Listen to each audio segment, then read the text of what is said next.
How to fix low-quality sound in Bluetooth earphones or headphones.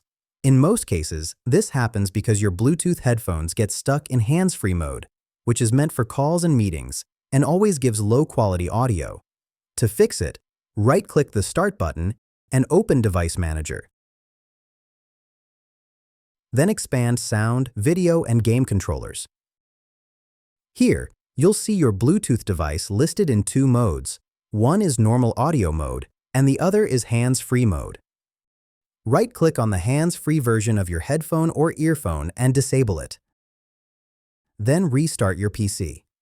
After this, Windows will no longer switch your headphones to hands-free mode, and the audio quality will stay clear and high all the time.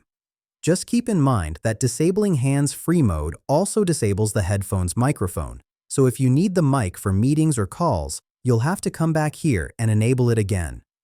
For watching videos, gaming, or normal use, this completely fixes the low-quality sound issue.